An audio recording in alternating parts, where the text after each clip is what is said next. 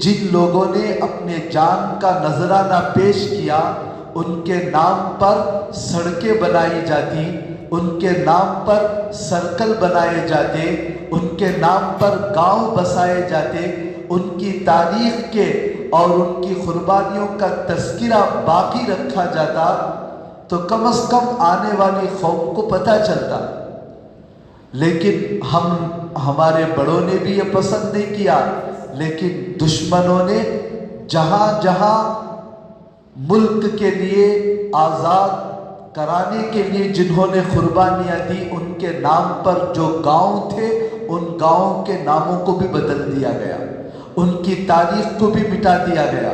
مسلمانوں کی ساری قربانیوں کو جو کچھ نہ کچھ کتابوں کے اندر تھے، اسکول کے کالج کے سلیبس کے اندر، اس کو بھی ہٹا دیا گیا، اور ہماری جو تہذیب تھی اردو زبان، اس کو بھی ختم کرنے کا منصوبہ بنا کر دھیرے دھیرے تقریباً اس کو بھی ختم کر دیا گیا۔ اب یہی وجہ ہے کہ اب جو ہماری نسلیں آ رہی ہیں ان میں سے اکثر لوگوں کو پتہ نہیں ہے کہ یہ آزادی کیا ہے، اس کے پیچھے مسلمانوں نے کیا قربانی دی ہے۔ تو مناسب خیال ہوا کہ تھوڑی دیر میں، ورنہ یہ مسلسل آزادی کی تاریخ کوئی 2-3 دن کا کھیل نہیں ہے، کوئی 1-2 مہینے کی کہانی نہیں، بلکہ آزادی کے لیے مسلسل 200 سال کی محنت لگی ہے، 200 سال کی محنت۔ تو اتنی لمبی تاریخ تو بتایا بھی نہیں جا سکتا۔ میں کوشش کرتا ہوں کہ تھوڑا تھوڑا سا اشارہ کر دیا جائے تاکہ ہم لوگوں کو پتہ ہو جائے کہ مسلمانوں نے ملک کو آزاد کرانے کے لیے کیا کچھ قربانیاں دی۔ ہمارا یہ ملک جس کے اندر تقریباً 800-900 سال تک مسلمانوں نے حکومت کی، یہ ملک ہندوستان، پاکستان، بنگلہ دیش اور آس پاس سری لنکا وغیرہ مل کر کئی ملکوں کا ایک ملک تھا، اور اس ملک کے اندر پیار، محبت، بھائی چارہ، ایک دوسرے کی قدر اور اکرام، سب کچھ امن و امان کے ساتھ چل رہا تھا۔ اس ملک کو انگریزوں کے ناپاک قدم پڑنے سے پہلے سونے کی چڑیا کہا جاتا تھا، لیکن انگریزوں کا ناپاک قدم اس ملک کے اندر سن 1601 سنی عیسوی میں ہوا، آج سے تقریباً 450 سال پہلے۔ اس وقت ان کا یہ ناپاک قدم پڑھا اور ہندوستان کو لوٹنے ہی کے بہانے سے وہ لوگ آئے تھے۔ عالمگیر اورنگزیب رحمت اللہ علیہ کی حکومت تھی، وہ ایک زبردست عالم دین اللہ والے، ان کی دور اندیشی کو دیکھ کر انگریزوں کے اندر زیادہ ہمت نہیں بڑھی، بلکہ انہوں نے بھانپ لیا اور ملک سے ان کو ہٹا دیا، دستبردار کر دیا، ملک کی انتظام ان کے حوالے نہیں کیا۔ لیکن اس کے بعد کے جو بادشاہ تھے، کہتے ہیں کہ وہ رنگیلے مزاج کے بادشاہ تھے، نام مسلمانوں کا تھا لیکن دین ان کے اندر اہمیت کوئی نہیں تھی۔ اکبر بادشاہ حکومت کیا ہندوستان کے اوپر، سب سمجھتے ہیں کہ مسلمان بادشاہ ہے، لیکن اس کے زمانے میں جتنا کفر ہوتا تھا اس زمانے میں بھی نہیں ہو رہا تھا۔ اکبر بادشاہ نے دین کو ایسا بگاڑ دیا کہ اس کے زمانے میں باقاعدہ اس کے محل کے اندر سورج کی پوجا ہوتی تھی، خنزیر کو گلاب کے پانی سے نہلایا جاتا تھا، پوجا ہوتی تھی، ہندوانی تمام رسمیں مسلمان پورا کرتے تھے۔ اکبر بادشاہ کے ذہن کے اندر یہ بات آ گئی، سب مل کر ملک کے اندر سب مل جل کر رہے، سب کے لیے یہ قانون، سب کے لیے یہ طریقہ۔ اس لیے عیسائیوں کو خوش کرنے کے لیے خنزیروں کو نہلانا، ہندوؤں کو خوش کرنے کے لیے سورج کی پوجا کرنا، اور ایسے ایسے طریقے کو دین الہی کے نام سے دین ایسا ایجاد کیا کہ دین برباد ہو گیا، ہزاروں لوگ مرتد ہو گئے۔ اور اس کے بعد کے بادشاہ بھی اللہ رب العالمین کا نظام ہے، ہر زمانے میں جب بھی کوئی دین کو بگاڑنے کے لیے آتا ہے تو اللہ دین کو سنوارنے کے لیے کسی نہ کسی کو پیدا کر دیتا ہے۔ شروع زمانے سے چلا آ رہا ہے، حق اور باطل کی جنگ ہمیشہ چلتی رہی ہے اور قیامت تک چلتے رہے گی۔ ہمارا کام تو یہ ہے کہ حق کو پہچانے۔ ہمارے نبی نے دعا سکھائی، اللہم ارنا الحق حقا وارزقنا اتباعا وارنا الباطل باطلا وارزقنا اجتنابا۔ اے اللہ، حق کو حق سمجھا کر ہمیں دکھا دے، اس کو فالو ہونے کی، اس پر عمل کرنے کی توفیق دے دے، اور باطل کو پہچان کر اس سے بچنے کی ہم سب کو توفیق عطا فرما۔ ہر زمانے میں حق اور باطل کے درمیان لڑائیاں ہوئی ہیں۔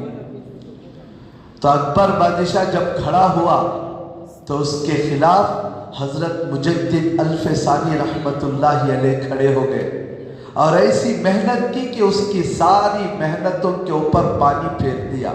حق کیا ہے، صحیح کیا ہے، غلط کیا ہے، تزکیہ کیا ہے، علم کیا ہے، نکھار کر امت کے سامنے پیش کر دیا۔ اس کے بعد کے بادشاہ بھی ناعاقبت اندیش، دین سے دور، اس زمانے میں انگریزوں کا قدم یہاں پر پڑ گیا تھا، اور مسلمان بادشاہ اس وقت کے ایسے بے حس، دین سے دور، عیاش پسند لکھنے والوں نے لکھا ہے، عشاء کے بعد کھانا کھا کر ان بادشاہوں کا اور اس وقت کے مسلمانوں کا سب سے محبوب مشغلہ تھا اشعار کی مجلسیں لگانا، اور لوگ جو ہے عورتیں آتی، غزلیں پڑھتی، جیسے شعر و شاعری کے مشاعروں کی مجلس لگتی ہے، رات گئے دیر 2-3 بجے تک مشاعرے کی مجلسیں، اور یہ مست مزے لے کر شراب میں، کباب میں، مشاعرے کی مجلسوں میں خوب لذت لے کر 2-3 بجے کے بعد کھانا کھا کر سوتے، تو صبح میں جو اٹھتے تھے، کب اٹھتے تھے؟ لکھتے ہیں کہ انگریز صبح اٹھ کر، بیدار ہو کر، واکنگ کر کے، ناشتہ وغیرہ فارغ ہو کر، آفسوں کو جا کر دوپہر میں آفس کو بند کر کے آرام کرنے کے لیے، دوپہر کا کھانا کھانے کے لیے آتے تھے، تو اس وقت یہ مسلمان بادشاہوں کے اٹھنے کا وقت ہوتا تھا۔ اس وقت یہ غفلت میں پڑی ہوئی قوم جاگتی تھی 12-1 بجے، نہ نماز، نہ قرآن، نہ اللہ کا دھیان۔ تو ظاہر بات ہے ایسی قوم پر اللہ رب العالمین ظالموں کو تو مسلط کرے گا ہی۔ جب ایسی حالت ملک کے اندر آئی تو یہ انگریز دھیرے دھیرے ملک کے اوپر قبضہ کرنا شروع کر دیے۔ تو بنگال میں بڑی جنگ ہوئی نواب سراج الدولہ سے۔ اسی زمانے میں ان کی لڑائی میں انگریز ہار کر ملک چھوڑ کر بھاگ جانا چاہیے تھا، لیکن کیا ہوا؟ نواب سراج الدولہ کا ایک وزیر جس کے اوپر پورا بھروسہ تھا اور پوری حکومت کی باغ ڈور بادشاہ نے اس کے ہاتھ دی تھی، انگریزوں نے اس کو خرید لیا کہ دیکھ تو اگر بادشاہ کو مارنے میں ساتھ دے گا، اس کو ختم کرنے میں ساتھ دے گا تو وہ مر جائے گا، تو ہم بادشاہ تجھے بنائیں گے، تجھے اتنا پیسہ دیں گے۔ تو پیسے کی لالچ میں، حکومت کی لالچ میں اپنے بادشاہ کے ساتھ غداری کر کے جتنی فوج یہاں تھی وہ سب لے جا کر انگریزوں کے حوالے کر دیا، اور انگریزوں کو محل میں گھسنے کا ایسا کھلا چھوٹ دیا کہ بادشاہ انگریزوں کے ہاتھ میں ختم ہو گیا، ورنہ اسی وقت انگریزوں کی چال ناکام ہو کر ملک خالی کر کے بھاگنا تھا۔ اس کے بعد ان کی نگاہ بنگال کے اوپر قبضہ کرنے کے بعد کرناٹک پر پڑی، جہاں پر حیدر علی اور ٹیپو سلطان شہید رحمت اللہ علیہ کی حکومت چل رہی تھی، بڑی انصاف پسند حکومت، بڑی امن پسند حکومت۔ اس حکومت کے اوپر نگاہ پڑی تو ٹیپو سلطان سے انگریزوں کی 4 بڑی لڑائیاں ہوئی، 3 لڑائیوں کے اندر انگریز ہار گئے، اور ٹیپو سلطان کا ایسا دبدبہ اور رعب انگریزوں کے دلوں میں تھا، مورخین لکھتے ہیں کہ انگریز اپنے بچوں کو کھانا کھلانے کے لیے، سلانے کے لیے ٹیپو کا نام لے کر ڈراتے تھے کہ کھانا کھا لو ورنہ ٹیپو آ جائے گا۔ بچے ڈر کے مارے کھانا کھاتے تھے۔ کوئی بچہ شرارت کرتا انگریزوں کا تو انگریز کہتے سو جاؤ ورنہ ٹیپو آ جائے گا، تو ان کے بچے ڈر کے مارے بلک کر لپٹ کر سو جاتے تھے۔ ایسا رعب ڈالا تھا اللہ رب العالمین نے ٹیپو سلطان کا، لیکن افسوس کہ ڈرامہ بنانے والوں نے، ویڈیو بنانے والوں نے ٹیپو سلطان کا حلیہ بگاڑ دیا، ایسی صورت سے پیش کی کہ وہ بھی کوئی ہیرو کی طرح داڑھی منڈا ہوا، عورتوں کا دل دانا بنا کر لوگوں نے پیش کیا، ورنہ ان کی سیرت اٹھا کر دیکھیں، وقت کے زبردست ولی تھے ٹیپو سلطان رحمت اللہ علیہ۔ ان کی ماں کبھی بھی وضو کے بغیر اپنے بچے کو دودھ تک نہیں پلائی۔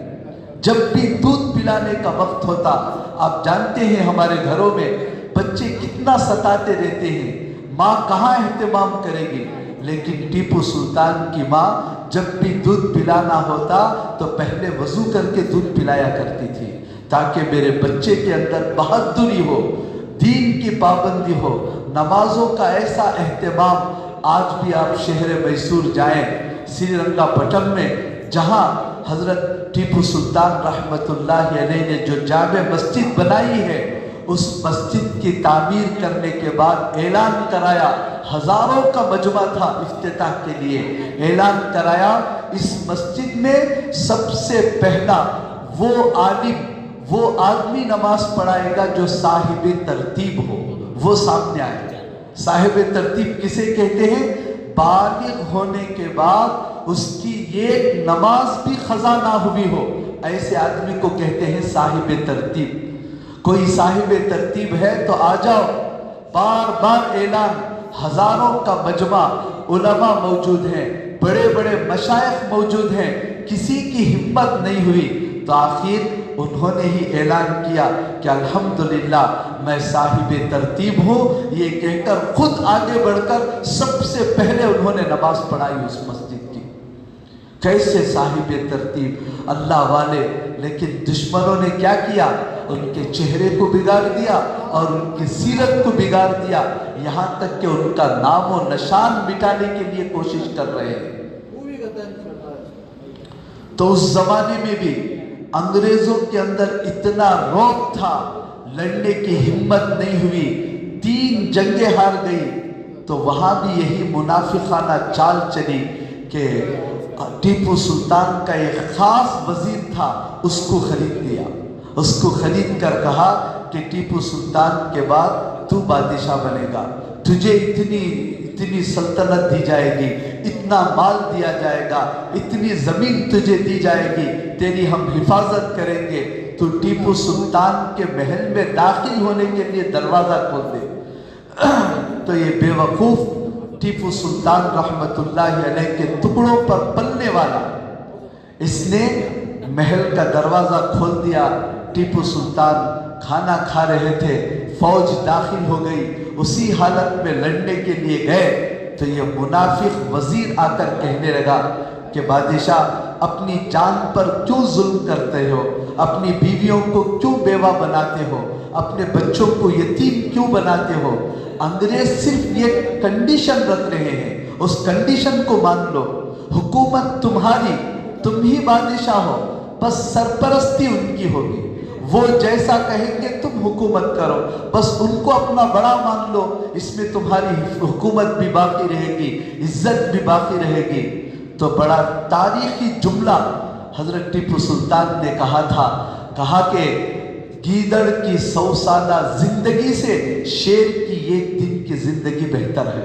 میں ان غیروں کے سامنے، ان نصارہ کے سامنے ان کی چاپلوسی کرتے ہوئے، ان کے تلوے چاٹتے ہوئے 100 سال گزارا کرنے سے بھی شیر بن کر 1 دن کی زندگی میرے لیے کافی ہے۔ گئے، لڑے اور اللہ کے پیارے ہو گئے، شہید ہو گئے۔ جب تک ان کے جسم میں جان تھی کسی انگریز کو سامنے تک جانے کی ہمت نہیں ہوئی۔ بہت دیر کے بعد گئے، ان کے جسم کو دیکھا، تب پتا چلا کہ یہ مر گئے ہیں۔ تو انگریزوں نے اعلان کیا آج سے ہندوستان ہمارا ہے، اب کوئی ہمارے خلاف ٹکر کا لینے والا نہیں ہے۔ ہندوستان کے اکثر صوبوں کو، اکثر جگہوں کو قبضہ کر دیا اور مسلمانوں کی حکومت بالکل ختم ہو گئی۔ ہندوستان کے مغلیہ سلطنت کے آخری بادشاہ، ان کو بھی رنگون کے اندر قید کر دیا گیا، اور قید کر کے ایک مرتبہ بہت اصرار سے کہا کہ ناشتے کے لیے بیٹھو۔ جب ان کو بٹھایا گیا، بڑے بڑے طبق لا کر سامنے رکھے، اس کا پردہ ہٹایا تو دیکھا کہ ان کے بیٹے اور پوترے اور خاندان کے بچوں کے سر کاٹ کر رکھے تھے، لو ناشتہ کرو۔ کیا گزرا ہوگا ان کے باپ کے دل پر۔ ظفر، بہادر شاہ ظفر نے اس منظر کو دیکھ کر بھی ہمت نہیں ہاری، کہا کہ ہاں، تیمور کے خاندان والے اپنے باپ کے پاس ایسے ہی رنگین حالت میں پیش ہوتے ہیں۔ اس وقت بھی مایوس نہیں ہوئے۔ جب آخری وقت آیا تو ان کا مشہور شعر ہے، کتنا ہے بد نصیب ظفر، مرنے کے لیے 2 گز زمین بھی میسر نہ ہوئی کوئی یار میں مر رہا ہوں، لیکن جس ملک میں، جس حصے میں میں حکومت کیا، یہ 2 گز زمین بھی میرے خبر کے لیے مجھے میسر نہیں ہو سکی۔ بڑی ظلم کے ساتھ مغلیہ سلطنت کو ختم کر دیا، ٹیپو سلطان کی سلطنت کو ختم کر دیا، نواب سراج الدولہ کی حکومت کو ختم کر دیا۔ ہندوستان پر قبضہ کرنے کے بعد نصرانیت کو پھیلانا شروع کر دیا۔ صرف دہلی کے اندر 1000 مدرسے تھے، مدرسوں کو ختم کر دیا گیا، اور نصرانیت کی پوری عیسائیت کے اوپر محنت شروع کی۔ تو سب سے پہلے دہلی میں بیٹھے ہوئے شاہ عبدالعزیز رحمت اللہ علیہ نے فتویٰ دیا کہ انگریز سے لڑنا فرض ہو گیا ہے، اب جب دین ہی باقی نہیں رہا تو پھر جی کر کیا فائدہ ہے۔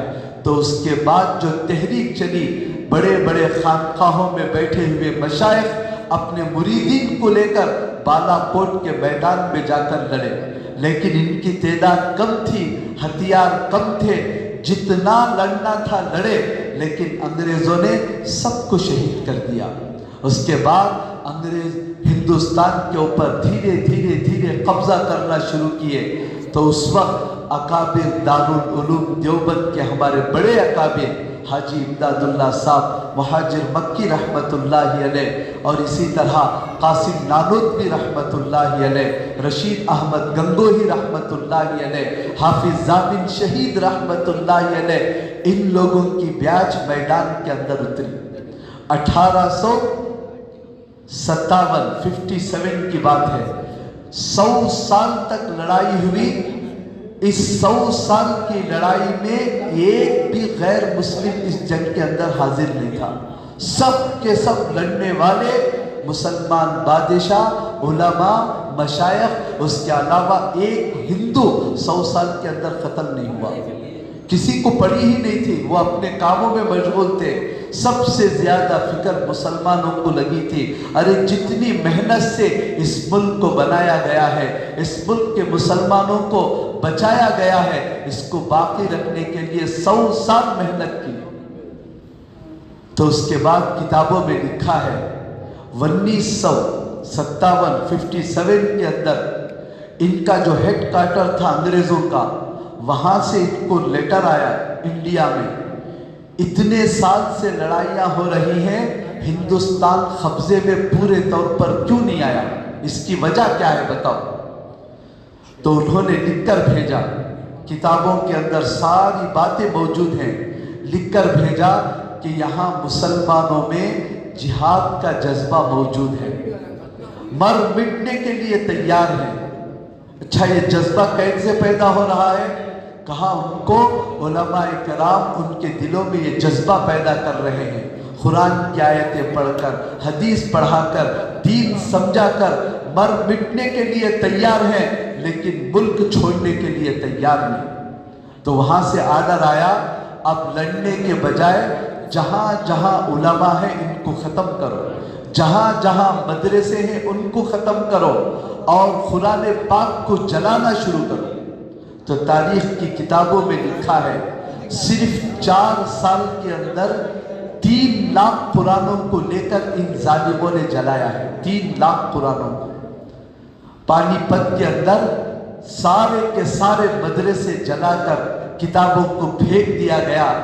تو وہاں کے ایک عالم تھے، 10 سال کے بچے کو لے کر انگریز کے سامنے لا کر کھڑا کر دیے، کہا کہ تم ہمارے قرآن کو جلا سکتے ہو، بتاؤ اس کے سینے سے کیسے تم قرآن نکالو گے؟ اس 10 سال کے بچے کے سینے کے اندر سارا قرآن مجید موجود ہے۔ اس کے بعد اور زیادہ محنت شروع ہوئی انگریزوں کی، تو لکھا ہے کہ ان 4 سالوں میں 3 لاکھ قرآن مجید کو جلایا گیا اور 14,000 علماء کو پھانسی دی گئی، 14,000 علماء کو۔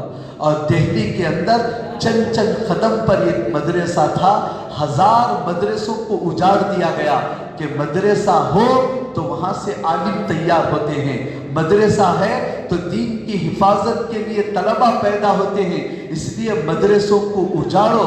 لکھنے والوں نے لکھا ہے 1000 مدرسے بند ہو گئے، دہلی کے اندر چند قدم پر علماء ملتے تھے۔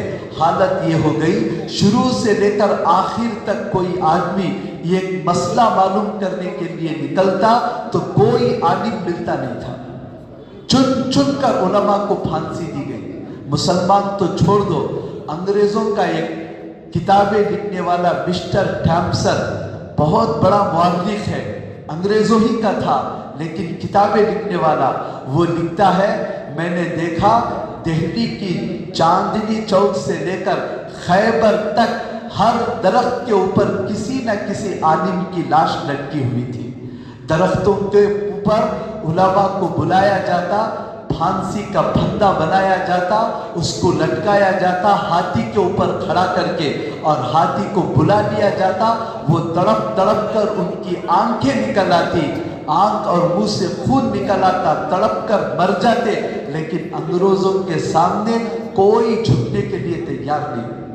انگریز تھامسن لکھتا ہے میں ایک مرتبہ بیٹھ کر لکھ رہا تھا، مجھے جلنے کی بدبو آئی تو میں کھڑکی سے جھانک کر دیکھا تو ایک جگہ گڑھا بنا کر آگ گرم کر کے 40 علماء کو لایا جاتا، ان کے جسم سے پورے کپڑے نکال کر ننگا کر دیا جاتا اور ان سے کہا جاتا کہ بس اتنی بات کہو 1857 کی جنگ میں ہم شریک نہیں تھے، جنگ میں حصہ نہیں دیں گے، اتنا کہو تم کو چھوڑ دیا جائے گا۔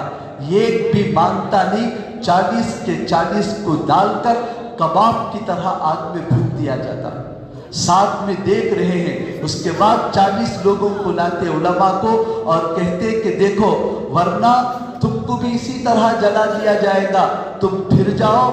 تو وہ کہتا ہے اپنے خدا کا واسطہ دے کر قسم کھا کر کہ میں اپنے خدا کی قسم کھا کر کہتا ہوں یہ آدمی بھی اپنی بات سے پھرنے کے لیے تیار نہیں، مرنے کے لیے تیار تھے، انگریزوں کے سامنے جھکنے کے لیے تیار نہیں ہوئے۔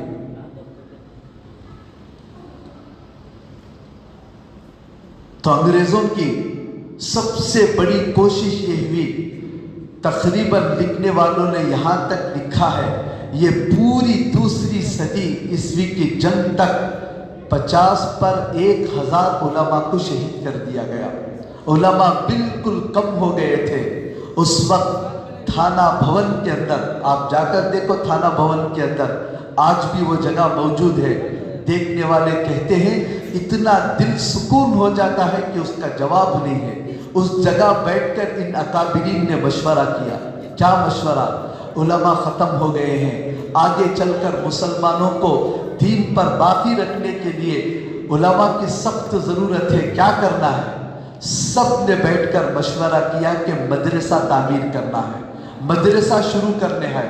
اگر لڑنے کے لیے میدان میں نکلیں گے تو یہ انگریز ختم کر دیں گے، اس لیے اگر پڑھانے کے لیے مدرسہ کھولیں گے تو ان کی نظر نہیں جائے گی۔ بہت دور ہٹ کر دیوبند کے اندر سب سے پہلے مدرسہ شروع کرنے کی مشورہ ہوا تھانہ بھون کے اندر، اور مشورہ کر کے یہ سب اکابرین دیوبند میں جا کر مدرسہ شروع کرنے کی بنیاد ڈالی۔ تو رات میں قاسم نانوتوی رحمت اللہ علیہ نے خواب میں دیکھا اللہ کے نبی اس زمین پر لکیر کھینچ کر یہاں تک پلان بنا کر دیا کہ اس جگہ یہاں سے لے کر یہاں تک مدرسہ بناؤ۔ صبح اٹھ کر دیکھا تو بالکل وہ نشان ایسے ہی پڑا ہوا تھا جو خواب میں اللہ کے نبی نے کھینچا تھا۔ تو اسی جگہ پر نو درہ کے نام سے آج بھی وہ جگہ مشہور ہے۔ آپ دیوبند کے اندر جاؤ، جا کر دیکھو، وہاں 9 دروازے ہیں، اس لیے 9 درہ کہتے ہیں۔